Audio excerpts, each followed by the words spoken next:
Wow, what an honor to be here in front of all of you. Such a beautiful class of 2016. We got the culinarians, my peeps over here. We got the international business graduates, the educators, and then we got this whole host of people with a degree that's called hospitality management back there. Okay. So just a word of warning here, okay? Just because you guys have management in the title of your degree doesn't mean you can boss us culinary people around, okay? Just saying, I'm trying to protect you guys, okay? So let's get down to business here. It's kind of funny. Though I've been in this business for 30 years, 3 decades, tackled projects as diverse as restaurants, books, television programs, product lines. The truth of the matter is, I am really just like all of you.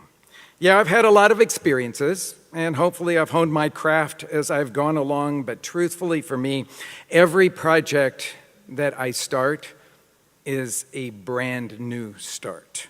So let me share with you what goes through my head every day.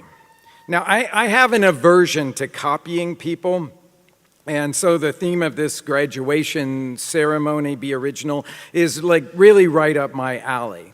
It's great advice, right, to be original, but until you try to figure it out, what that really means for you, you're really kind of stuck. I've never seen an instruction manual on how to be original exactly. Now, doubtless, the programs here at Kendall have equipped you with the tools, the nuts and the bolts that you need to excel in your careers, whether it's in culinary arts, hospitality management, business, early childhood education. But now, however, the time has come for you to start a different kind of education. Now, one of the 4 things that I tell myself every day starts with this: know yourself. If you want to be truly successful, think of yourself as the person that you are serving. What do you love?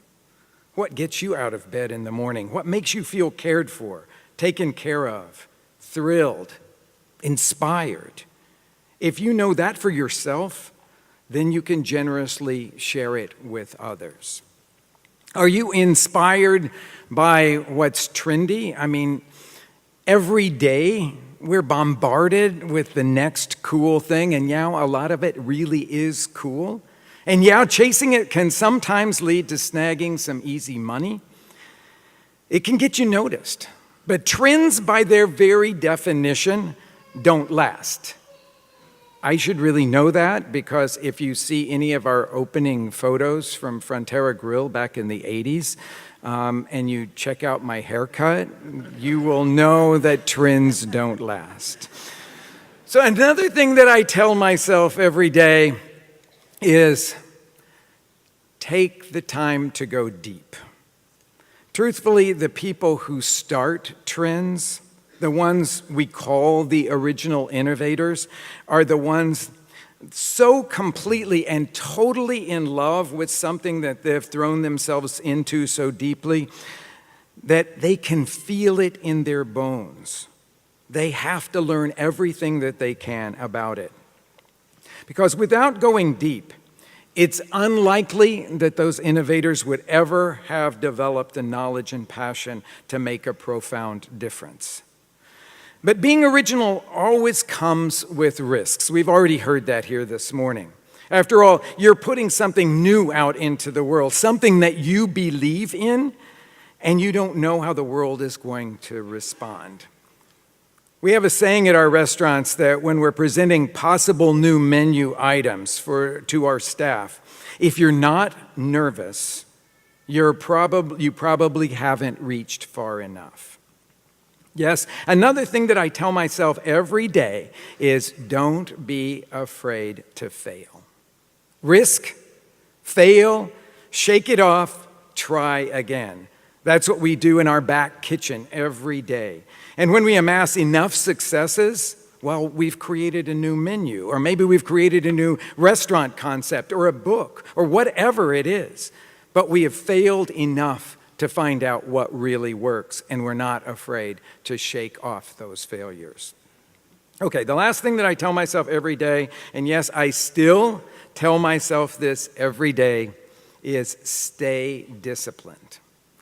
I know it's not glamorous at all, but when we stop thinking of ourselves as craftsmen, we lose our grip on the reality of our profession. It's discipline that launches us. Now, you finished with this part of your education, so you all know something about discipline, but it's discipline that keeps us sharp, that leads us to deeper learning. So yes, every time I walk into the kitchen, I'm challenging myself to make a cut or a dish more perfectly than I did the last time. And you see, from the time I was a kid, it was pounded into my head. I'm fourth generation in a family of restaurant people, but it was pounded in my head that you're only as good as the last meal you served. So those are the 4 things that I tell myself every day, yes, even at this stage of my career. But come to think of it, there is something else that hovers over all of those things. And it's what gets me out of bed in the morning. And this is the thing that I want to leave you with. It's curiosity. Never lose curiosity. I had the opportunity, you just heard that I was given this major honor to be given this Julia Child Award. And I think about the time that I had the opportunity to be on her last television show. Julia was in her 80s at that time. Now, you guys didn't grow up watching Julia the way that I grew up watching Julia, but maybe you've seen the old Saturday Night Live skits spoofing Julia. Maybe you've even seen some of the wonderful old shows where she talks like that. I got the opportunity to be on her last show, and it was called Julia Cooks with the Master Chefs. At this point, she's not a person that can really do a lot of cooking on camera. But she could stand next to us and watch us cook and interact with us. And I was at her house in Cambridge. If you ever get a chance to go to the Smithsonian and see her kitchen, they actually dismantled the whole thing and then took it to the Smithsonian because she is such an icon in our society. And so I was in that kitchen. And I had read everything she had ever written, and I had memorized the layout of the kitchen before I got to it. And I was just overwhelmed with emotions as I stood next to her filming this TV show. And then she just sort of offhanded say, "You want to stay for dinner?" And it was like, oh my God, Julia Child just asked me to hang out with her in her kitchen and have dinner. And what absolutely blew me away is this woman on the eve of her 83rd birthday spent the whole evening's conversation exploring new topics. She wanted to know this about something and that about something. She was always hopping up from the dinner table to go look up we didn't have Google back then. So she was hopping up from the dinner table to go look up something in an encyclopedia or in a dictionary. She was the most endlessly curious person that I have ever met. And that was her success. And that's what I hope for you all. It's what I hope for me on my 83rd birthday, that I'm just as curious as Julia. And I hope for you every day of your life that curiosity will fuel your passion. Thank you all so much.